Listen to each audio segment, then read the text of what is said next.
Больше всех с проблемами социализации сегодня сталкиваются школьники и студенты. К сожалению, несмотря на то, что в нашей стране много людей с ОВЗ, общество все еще сторонится их и относится к ним как к определенной категории.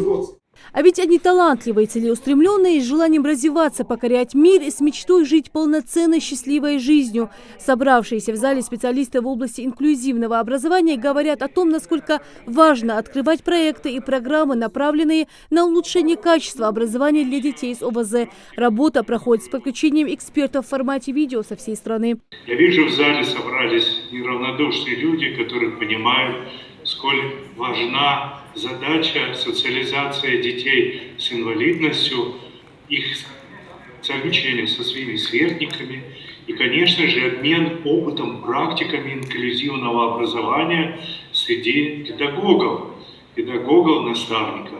Форум «Инклюзивный путь» побывал во многих городах нашей страны. Он является частью одноименного проекта, который реализуют эксперты Общественной палаты России под руководством Тимура Нигматуллина.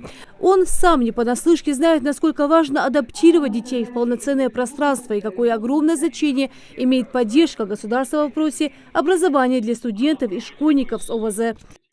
Самое главное, что необходимо действовать. Сейчас у нас очень много направлений, очень много проектов, которые могут помочь им социализироваться и могут помочь им найти себя в этом обществе. Главное, чтобы они не сидели дома, главное участвовали. Если что, мы на связи, общественная организация, общественные деятели всегда им готовы помочь и всегда показать инструмент, с помощью которого они могут реализовать свои идеи и свои мечты. Поэтому сейчас вот инклюзия развивается, и все больше ребят начинают внедряться в данное направление. И тем самым, я думаю, там спустя какое-то время вообще у нас все люди с инвалидностью будут заниматься делом и будут полезны нашему обществу. Сегодня мы находимся на земле Ингушетии, который тоже очень богатый опыт по взаимодействию с людьми с инвалидностью, с ограниченной возможностью здоровья.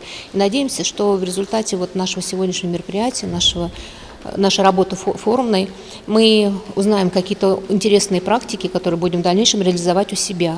Кроме этого, мы хотим познакомить и педагогов Ингушетии с теми практиками, которые реализуем мы в Волгоградской области, в Тюмени, в Челябинске, в Москве и в других городах, в которых мы побывали вот в рамках этого проекта. У ингушских специалистов действительно есть опыт работы с особенными детьми. Практически во всех образовательных учреждениях региона наработаны свои методики образования. У нас в школе 24 учащихся с ограниченными возможностями здоровья. Работа, конечно же, с этими детьми проводится. Для нас, для администрации, для коллектива самое главное – говорить на одном языке. То есть мы вот всех детей, обучающихся, должны воспитывать толерантность, то есть терпимое отношение, да, к детям с ограниченными возможностями здоровья. Есть в школе адаптированные образовательные программы, которые непосредственно подведены под возможности именно данных детей. Ну, вот, например, у нас дети с кохлеарными имплантами, с ними проводятся индивидуальные занятия. Мы пытаемся их включать в разного вида работы, во внеклассную работу. Такие форумы планируют проводить чаще. Важно уделять образованию детей с ограниченными возможностями здоровья больше внимания. Рина Цычоева, Асхаб Белакиев, Новости 24.